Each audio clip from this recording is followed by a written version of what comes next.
you want to be in. And when someone looks at your core values, you want two things to happen in an interview. You want them to look at the core values and go, that's really interesting, or you want them to look at the core values and run.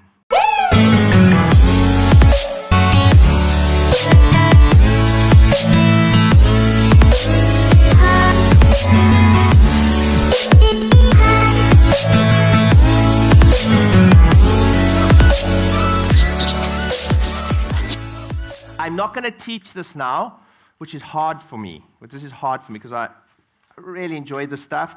And I know for a fact that a lot of you have heard me say this quite a few times, but you're still not doing it. So here are the tools that you have to have in the business. You have to have these tools for context. First tool is, it's on the first page there, you have to have a code of honor. I've just given you an example of ours.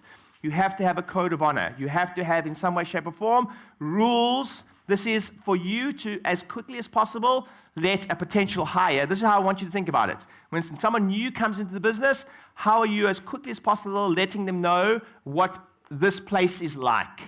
If you love giving hugs, then put that in there. If you hate that people are not on time, then put that on there. But the quickest way to come up with your core values is to answer the following questions. First one is, how do I know when this place is rocking? What's this place like when it's awesome? Are there high fives? Is everyone on time? Is everyone showing up to meetings? Is everyone participating? I don't know. Is there good energy? What does this place do when it's rocking? When it's at its best? Your best shift, you're like, that's awesome. Are people cleaning up after each other? Are people compliment each other? I don't know. But answer those questions. That'll give you the first part. And then the next question you want to answer to come up with your core values is what really pisses you off. So what really pisses you off? Because this is about letting the potential person coming into the team know your quirkiness and weirdness as quickly as possible. Raise your hand if you're a little bit weird. We're all weird. Human beings are freaking weird.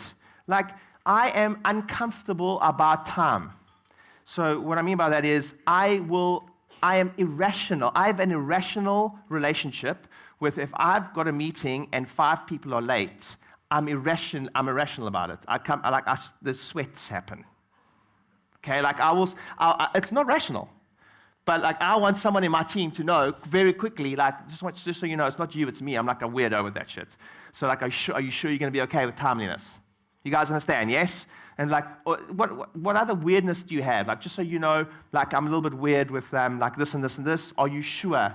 When Elizabeth applied for the job for customer service here, and my PA, if you will, I was just so you know, I'm really, really hard to work with because I'm on the go, I'm flying all over the place, and you are definitely going to be left alone a lot. Are you sure? Are you sure you want this job? That's the type of environment you want to be in. And when someone looks at your core values, you want two things to happen in an interview. You want them to look at the core values and go, that's really interesting, or you want them to look at the core values and run. You want to get rid of them as quickly as possible before they join your team. Because what we all do wrong is we put on these great faces, we put on our prettiest face, and then we do the interview and we tell everyone how amazing our business is, when the reality is there is so much messiness in business. How many of you agree? I want you to air your dirty laundry as quickly as possible in the interview. Just so you know, we suck at this, we suck at that, and we suck at this. And if you're wanting this, then I'm probably not the right place for you. I'm just being honest. I'm really bad at this.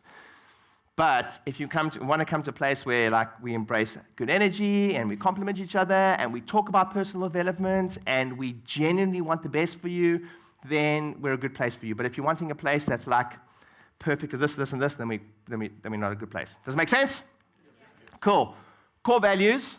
I've got 2 things happen with core values. One, you've got core values, which is 5, anywhere from 3 to 7 statements that best describes who you are. My best piece of advice for you is less is more.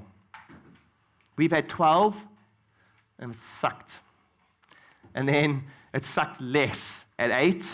And I think even if it was better, it would be better at 6. But 8, we kind of got it. Less is more.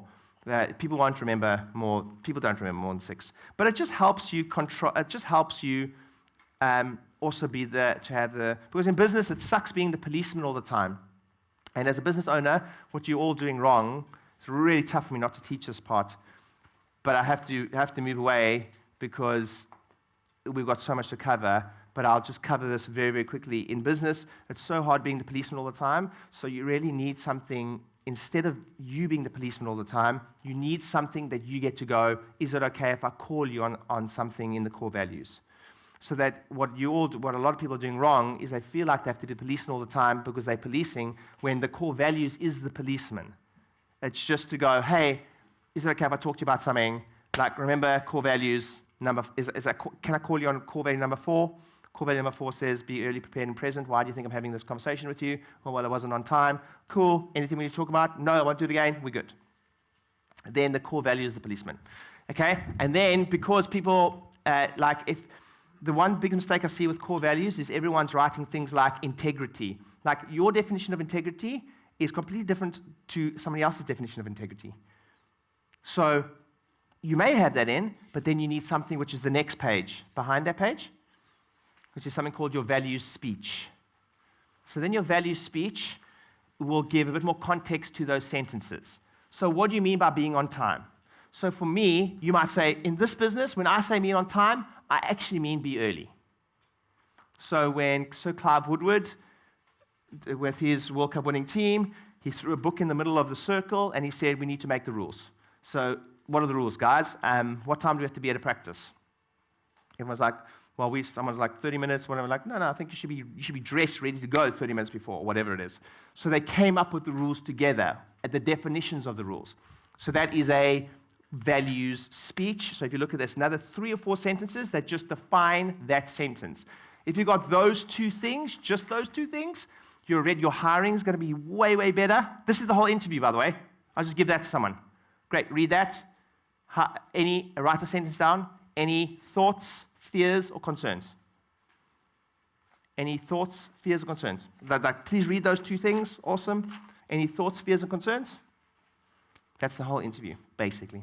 A couple things. Core values change every 90. They don't change every 90 days. They get reviewed every 90 days.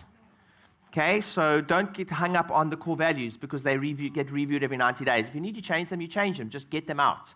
And there is a different skill set to developing core values when you have a team as opposed to when you're starting from scratch. So that's with core values.